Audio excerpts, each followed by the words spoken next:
எல்லாருக்கும் வணக்கம். போட்டித் தேர்வுகளுக்கு தயாராயிட்டு இருக்கிறவங்க எல்லாருக்கும் வாழ்த்துக்கள். வாங்க மார்ச் 2026 மாசத்தோட ரொம்ப முக்கியமான நடப்பு நிகழ்வுகளை தேர்வு கண்ணோட்டத்துல வேகமா ஒரு பார்வை பார்க்கலாம். ஒவ்வொரு நாளும் எவ்வளவு செய்திகள் வருது இல்லையா? அதுல எதை படிக்கிறது எதை விடுறதுன்னே ஒரு பெரிய குழப்பம் இருக்கும். ஆனா கவலையே படாதீங்க, இந்த பகுதியில தேர்வுக்கு அதிகமா கேட்க வாய்ப்பு இருக்கிற தலைப்புகளை மட்டும் நாம தேர்ந்தெடுத்து பார்க்க போறோம். ரெடியா? வாங்க ஆரம்பிக்கலாம். சரி, முதல்ல நம்ம மாநிலமான தமிழ்நாட்டுல நடந்த முக்கிய விஷயங்கள்ல இருந்து ஸ்டார்ட் பண்ணலாம்.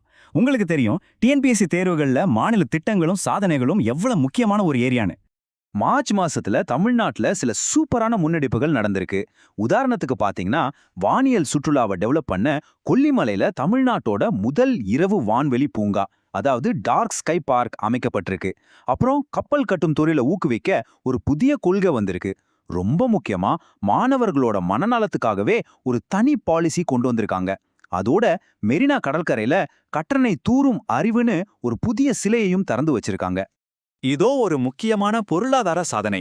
2024-25 நிதியாண்டுல நம்ம தமிழ்நாடு ஒரு மிகப்பெரிய மைல்களையே எட்டியிருக்கு.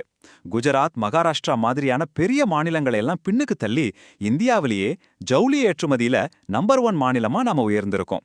இது உண்மையிலேயே ஒரு பெரிய வெற்றி தான். சரி, இதெல்லாம் ஏன் முக்கியம்னு நீங்க கேட்கலாம். ஏன்னா டிஎன்பிஎஸ்சி தேர்வுகள்ல மாநிலத்தோட புதிய கொள்கைகள், பொருளாதார சாதனங்கள், அப்புறம் புது திட்டங்கள் பத்தின கேள்விகள் கண்டிப்பா வரும். அதனால இந்த தகவல்களை எல்லாம் நல்லா நோட் பண்ணி வச்சுக்கோங்க. ஓகே, மாநில அளவுல பார்த்தாச்சு. அடுத்து தேசிய அளவுல நடந்த முக்கிய நிகழ்வுகளை பார்க்கலாம். இது நாடு முழுக்க தாக்கத்தை ஏற்படுத்தக்கூடிய விஷயங்கள். இது ரொம்ப ரொம்ப முக்கியமான ஒரு கொள்கை மாற்றம். வரப்போற ஏப்ரல் 1, 2026 இருந்து இந்தியா முழுக்க பெட்ரோல்ல 20% எத்தனால் கலக்கிறது கட்டாயமாக போகுது.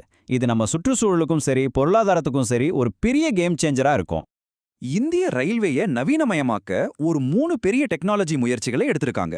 1, ரயில் தொழில்நுட்ப கொள்கை 2026. 2வது, அதுக்கான ஒரு புது டெக்னாலஜி பிளாட்ஃபார்ம். 3வது, புகார்களுக்கு சீக்கிரம் தீர்வு காண ஒரு மின்னணு ரயில்வே தீர்ப்பாயம், அதாவது ERCT. பணியிட பாதுகாப்பை மேம்படுத்த இந்திய ரயில்வே ஷைன் அப்படின்னு ஒரு முக்கியமான ஆப் அறிமுகப்படுத்தியிருக்கு. இதன் மூலமா பாலியல் துன்புறுத்தல் சம்பந்தமான சம்பவங்களை புகார் அளிக்க முடியும். இது ஊழியர்களோட பாதுகாப்புக்கு எடுத்த ஒரு முக்கியமான படி. இப்ப நாம பார்க்க போற பகுதி ரொம்பவே முக்கியமானது. பல்வேறு உலகளாவிய குறியீடுகள்ல இந்தியாவோட இடம் என்னன்னு கேட்கிற கேள்விகள் இல்லாத கொஸ்டின் பேப்பரே கிடையாது. சோ இதுல கொஞ்சம் அதிக கவனம் செலுத்துவோம். வாங்க இந்த பட்டியலை கொஞ்சம் கவனமா பாருங்க. உலக மகிழ்ச்சி அறிக்கையில நம்ம 111வது இடத்துல இருக்கோம். உலகளாவிய பயங்கரவாத குறியீட்டுல 13வது இடம். காற்று தரத்துல நம்ம 6வது மிகவும் மாசுபட்ட நாடுன்னு சொல்றாங்க. ஆனா ஸ்டார்ட் அப் தொடங்குறதுக்கான சூழல்ல 54வது இடத்துல ஒரு நல்ல நிலையில இருக்கும். இந்த ஒவ்வொரு நம்பரும் தேர்வுல ஒரு கேள்வியா மாற வாய்ப்பு இருக்கு, ஞாபகம் வச்சுக்கோங்க. இந்த வரைபடம் ஒரு சுவாரஸ்யமான ஒப்பீட்டை நமக்கு காட்டுது. பாருங்க, ஒரு பக்கம் ஸ்டார்ட் அப் சூழல்ல நம்ம நல்லா வளர்ந்து 54வது இடத்துல இருக்கும். ஆனா இன்னொரு பக்கம் மகிழ்ச்சி குறியீட்டுல 116வது இடத்துல ரொம்ப பின்தங்கி இருக்கும். இந்த வேறுபாடு நம்ம நாட்டோட சமூக பொருளாதார நிலையை பத்தி நம்மளை யோசிக்க வைக்குது இல்லையா? அடுத்ததா கடந்த மாசம் செய்திகள்ல இடம் பிடிச்ச முக்கியமான நபர்கள், அப்புறம் அவங்க வாங்கின மதிப்புமிக்க விருதுகளை பத்தி பார்க்கலாம். இது ஒரு வரலாற்று சாதனைனே சொல்லலாம். ஆர்.எம். நாச்சம்மை அவர்கள் இந்தியாவில் இயங்கிட்டு இருக்கிற ஒரு அணுமின் நிலையத்துக்கு தலைமை தாங்குற முதல் பெண்மணிங்கிற பெருமையை பெற்றிருக்காங்க. இது இந்திய அறிவியல் மற்றும் தொழில்நுட்பத் துறையில பெண்களுக்கு கிடைச்ச ஒரு மிகப்பெரிய மைல்கல். இலக்கிய உலகத்துல 2 முக்கியமான விருதுகள். முதல்ல 2026ஆம் ஆண்டுக்கான ஞானபீட விருது கவிஞர் வைரமுத்து அவர்களுக்கு வழங்கப்பட்டிருக்கு. அடுத்து 2025ஆம் ஆண்டுக்கான சாகித்ய அகாடமி விருது தமிழ்ச்செல்வன் அவரோட தமிழ் சிறுகதையின் தடங்கள் அப்படிங்கிற புத்தகத்துக்காக கொடுக்கப்பட்டிருக்கு. இது மட்டும் இல்லாம ஸ்டாக்ஹோம் தண்ணீர் விருது காவேரி மதனிக்கும், பிரிட்டனோட உயரிய நைட்ஹுட் விருது டாடா குழுமத்தோட தலைவர் என் சந்திரசேகரனுக்கும் வழங்கப்பட்டிருக்கு.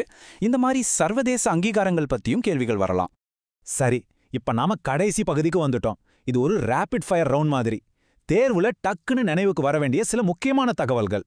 வாங்க வேகமா பாத்திரலாம்.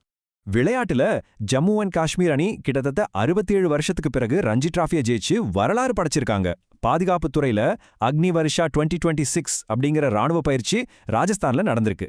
கடைசியா மார்ச் 22 உலக தண்ணீர் தினம். இந்த வருஷத்தோட கருப்பொருள் நீர் மற்றும் பாலினம். இதை மறக்காதீங்க. சரி, நாம இப்ப மார்ச் மாசத்தோட பல முக்கியமான நிகழ்வுகளை பார்த்துட்டோம். இப்போ உங்களுக்கான ஒரு கேள்வி. இதுல எந்த நிகழ்வு மெயின்ஸ் தேர்வுல ஒரு கேள்வியா வரதுக்கு அதிக வாய்ப்பு இருக்குன்னு நீங்க நினைக்கிறீங்க? சும்மா யோசிச்சு பாருங்க. இந்த மாதிரி நீங்களா பகுப்பாய்வு செஞ்சு பார்க்கறது உங்க தயாரிப்பை இன்னும் வலுப்படுத்தும். சரி, நாம அடுத்த பகுதியில சந்திக்கலாம். நன்றி.